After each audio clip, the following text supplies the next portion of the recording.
thoughts on Star Wars Jedi Survivor. Obviously, if you haven't played or watched a playthrough of this game, spoilers. This is from the perspective of someone who has a playtime of over 60 hours, has gotten all of the achievements, and 100%ed tactics and databanks for this game.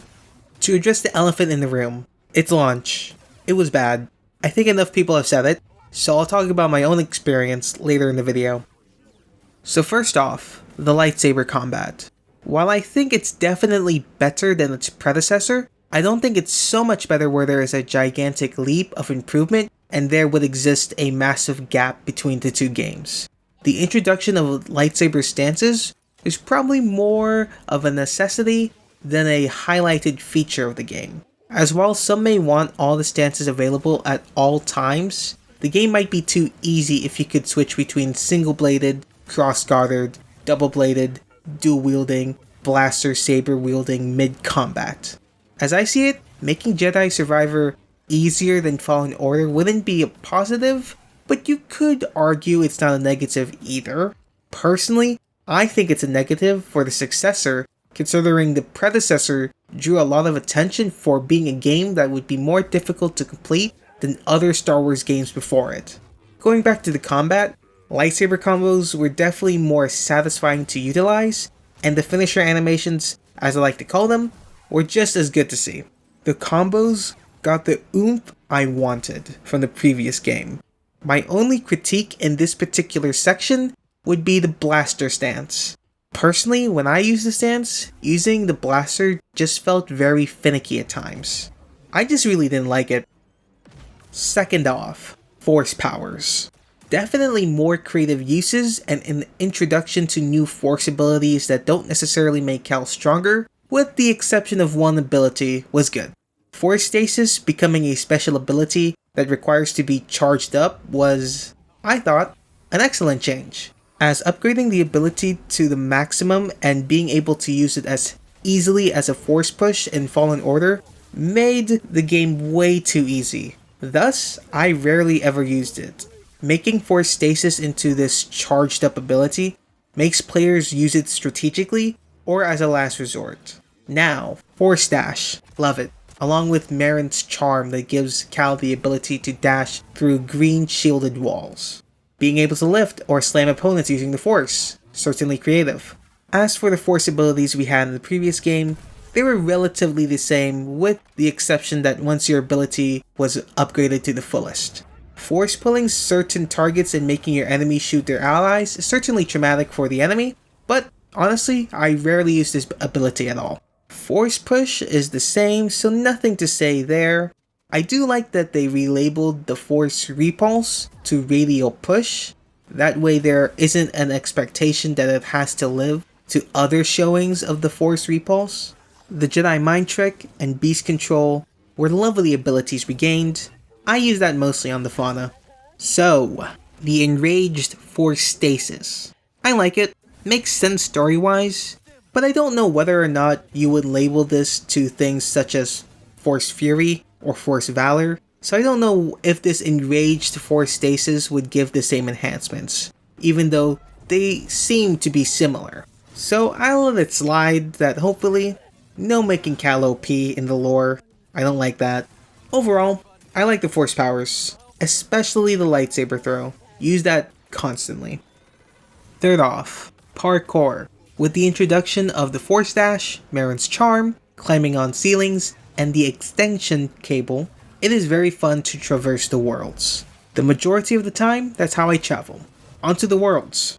Well, we did get a city-like map in the form of Coruscant, we got the Wilderness and Desolation on Kobo and Jedha respectively, we got a space station-like facility on the Shattered Moon of Kobo and an Imperial facility on Nova Garen. Surprises to be sure, but a welcome one. Oh, and Tanalorr was cool. Do I wish we had more worlds? Yes, but in all fairness, the worlds we did get were quite massive. With bigger worlds, means we got fast travel, which I mainly used when I wanted to get back to Pyloon Saloon, or the Mantis, when I was too lazy to backtrack due to how far I was. But basically, parkour good. Fourth off, customization. Lightsaber customization was mostly the same aside from the coloring aspect, another welcome addition. Blaster customization was about what I expected. But clothing and BD, I loved. Being able to pick out your styles with what jacket, which pants, which hairstyle, all of that was just splendid. I got more into customizing BD than I thought I would, so pretty good. I was surprised that they totally got rid of changing the paint on the Mantis, but being able to customize everything else is hell of a good trade to me. Customization, better than I expected. Fifth off, the story. I liked it for the most part. Cal and Merrin finally being a thing is yes. Cordova's inclusion into the story was nice, and the overall interaction amongst the characters was good. I think my biggest problem with it is just Bode's twist that he works for the Empire and that whole debacle. Like, I get you're desperate to protect your kid and all, but can't you think rationally for a moment, my guy? If everyone would have stuck to the plan, eventually you'd basically have a lot of Force sensitives that range from no training to a few Jedi Knights. Worst case scenario happens. Empire finds about this whole operation. Bode surely would have a decent amount of insider knowledge on how the Empire operates when they find a group of Force sensitives, and know where and when to poke and prod at the Empire's incursion, eventually making a coordinated strike debilitating enough for all inhabitants to scatter off planet. With everyone scattered, then Bode at that point could just go into full hiding after getting to his daughter, or continue to fight alongside the Mantis crew against the Empire. Also, I was kind of sus of Bode from the moment we are introduced to him. Like, even for a brief period of time, I did not believe the daughter story. So when he did betray us, I wasn't fully surprised, to say the least. Personally, I think an even better twist could have been that Cordova sides with the Empire in exchange for the necessary funds needed to continue searching for the Zepho in the unknown regions, and loyalty towards Emperor Palpatine. This hypothetical Cordova would have reflected similarly to Dagan Gera's obsession of Tanalorr and Cal's obsession with beating the Empire. Having Cordova being the final boss would have been intriguing to say the least. Cal's journey started with Cordova's little droid BD, and now Cal has to put this master's tale to end not by choice, but by force, by defeating the man who put him back on the path to being a Jedi. But enough of the hypothetical. So, the story of Jedi Survivor. Good, but honestly, I prefer Fallen Order story. Might be a hot take. I don't know. Finally, my issues with Jedi Survivor's launch. It was certainly, and is still certainly, rough.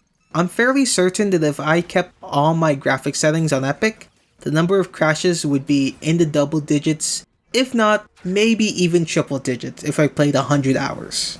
So I had to play, and still have to play the game on medium. Even then, I still crash every once in a while.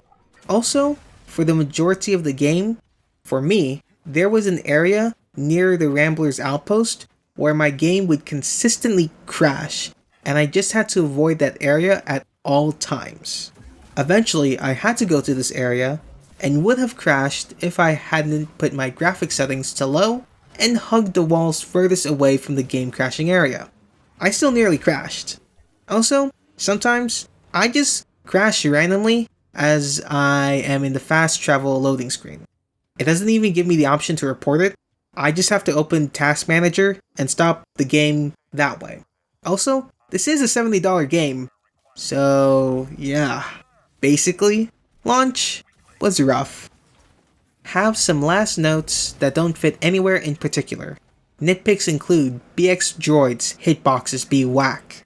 You've got a friend achievement, being something you can miss and you have to do a new campaign is annoyingly frustrating.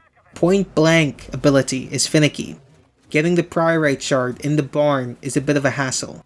And the Force tear on Coruscant is just bullshit on any higher difficulty. Pluses include playing as Seer, fighting Vader, seeing Boba Fett. More gardening was nice. Holo Tactics was way more enjoyable than I thought it was going to be. Choosing music tracks was nice to have, and more types of enemies keeps things refreshing. Anyways, out of 10, Not including the launch issues, Jedi Survivor would be 8.5 and maybe even a 9. Maybe. Including the launch issues, 7. Comparing Fallen Order and Survivor, prefer Survivor's gameplay, prefer Fallen Order's story. Now, gonna watch a bunch of trash taste clips.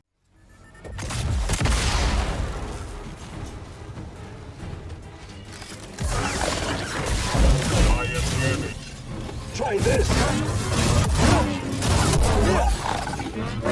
I won't yield! Glory in the arena! Let's try this!